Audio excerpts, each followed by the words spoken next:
Bienvenue dans cette nouvelle édition du 12-15. Voici les titres de l'actualité. Opération de déminage au Sénégal dans la région de Casamance. Les autorités se sont engagées à débarrasser les terres de toute mine antipersonnelle d'ici 2021. L'objectif est de relancer l'activité économique. Nouvelle commission électorale nationale indépendante au Tchad. Les mécanismes d'indépendance de la nouvelle CENI seront renforcés pour garantir de prochaines élections apaisées. L'opposition se dit méfiante. Et puis en République démocratique du Congo, si la fraude douanière reste le plus grand défi pour la douane, l'institution de régie financière de l'État affiche des résultats positifs. La douane congolaise affiche 76,34% de réalisation sur les assignations pour l'exercice 2018. Déminage en Casamance, au Sénégal. L'État s'est donné pour objectif de nettoyer le tiers de la région des mines antipersonnelles d'ici 2021. Cette région du sud du Sénégal fut le théâtre de conflits depuis le début des années 1980 entre l'armée sénégalaise et le Front de l'indépendance de la Casamance. Les explications de Marcel Farba-Maroun. Débarrasser les terres de la Casamance de toutes les mines antipersonnelles d'ici 2021, tel est l'engagement pris par les autorités sénégalaises. En 1999, une convention anti-mine a été signée entre l'État du Sénégal et les forces indépendantistes de Casamance, ce qui a permis d'arrêter l'installation de ces charges explosives, mais l'opération de déminage en tant que telle n'a jamais su évoluer depuis cette période. Je pense qu'il y a beaucoup de facteurs. Il faut aussi l'inscrire dans le contexte sécuritaire au niveau de la région, particulièrement aussi dans le cadre du processus de paix, parce que ce processus de paix doit inclure cette opération de déminage avec le consensus de l'ensemble des acteurs. Située dans le sud du Sénégal, la région de Casamance est dotée d'atouts économiques à fort potentiel, notamment dans les secteurs agricoles et touristiques. La relance de l'activité économique constitue ainsi l'un des objectifs du déminage prévu par l'État du Sénégal. Si les autorités arrivent effectivement à atteindre cet objectif de déminage sur l'ensemble du territoire de la Casamance, je crois que l'étape suivante, effectivement, ça doit être de relancer les activités économiques, de permettre aux populations de regagner effectivement leur territoire, parce que il y a des villages complètement qui sont abandonnés à cause de ces mines-là. Le conflit en Casamance oppose, depuis le début des années 1980, les forces rebelles indépendantistes du MFDC, Mouvement des forces démocratiques de Casamance, aux forces gouvernementales sénégalaises. Nonobstant le cessez-le-feu signé en 2005, des accrochages ponctuels continuent à se produire entre armées et rebelles, mais également entre groupes rivaux. Plus d'1 millier de victimes auraient été enregistrées.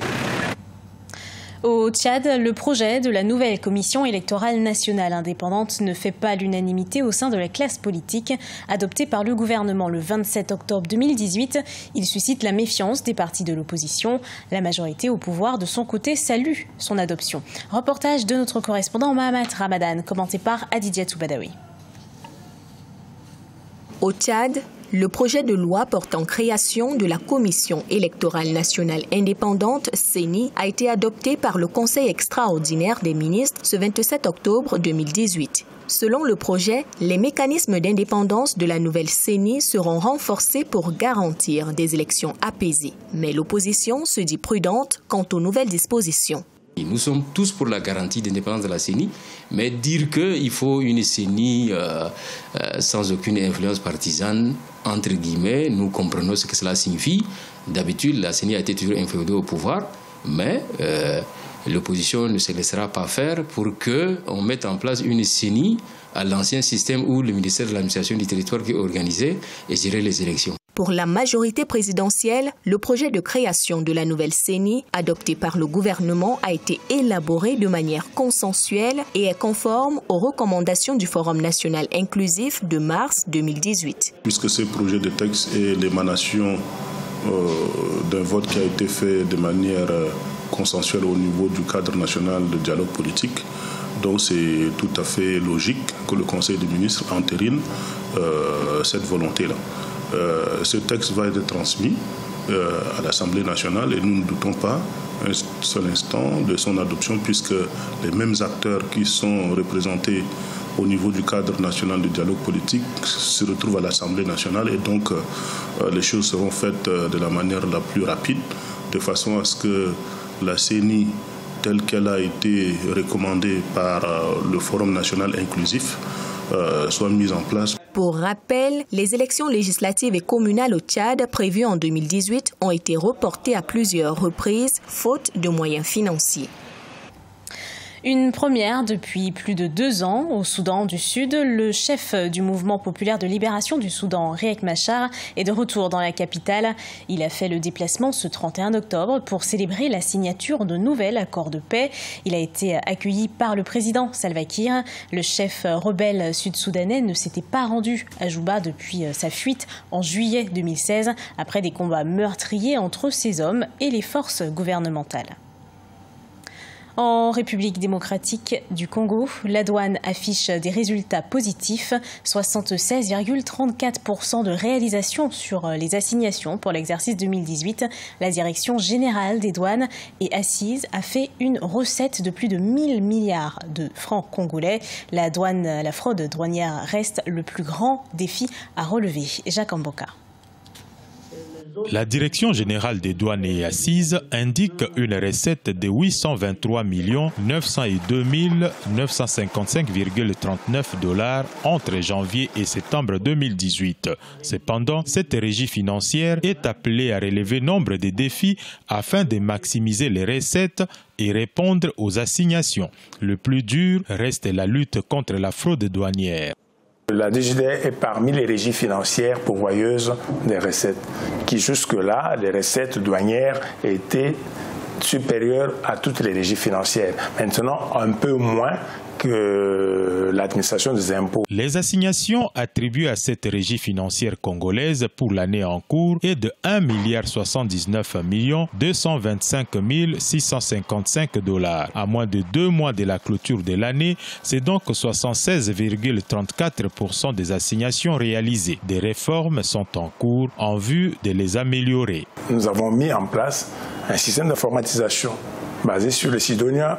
Actuellement, Sidonia World, nous sommes sur le net, ce qui nous permet d'être en contact avec pratiquement tous les points de perception de la République démocratique du Congo. La République démocratique du Congo, avec 9 voisins et 5 nombreux postes frontaliers, présente des atouts singuliers pour faire de cette régie financière un important levier économique. Il faudra bien entendu investir davantage sur sa modernisation. Celle-ci passe entre autres par la remise à niveau du personnel douanier. Dans ce contexte, une mission d'audit a été initiée le 24 octobre 2018 à Kinshasa. Le tourisme est la clé de la croissance en Égypte. Dans son rapport annuel sur l'impact du tourisme urbain, le World Travel and Tourism Council a indiqué que le tourisme au Caire avait enregistré une croissance de 34,4% en 2017, ce qui fait du Caire la destination touristique à la croissance la plus rapide au monde. L'Égypte a retrouvé son image mondiale de destination touristique de choix. En mai 2018, TripAdvisor a classé le pays parmi les 25 principales destinations touristiques du monde en 2018. Une idée novatrice au Malawi, utiliser la technologie des drones pour récolter des informations sur la production agricole, un système imaginé par le Fonds des Nations Unies pour l'enfance et les autorités du Malawi.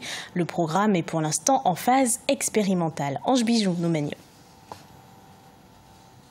La technologie des drones est utilisée au Malawi pour aider les agriculteurs à stimuler leur production agricole. Ce pays enclavé subit périodiquement des pertes de récoltes énormes. Pour y remédier, le Fonds des Nations Unies pour l'enfance et les autorités du Malawi ont mis en place un système de drones qui consiste à recueillir un certain nombre d'informations sur les cultures. Ce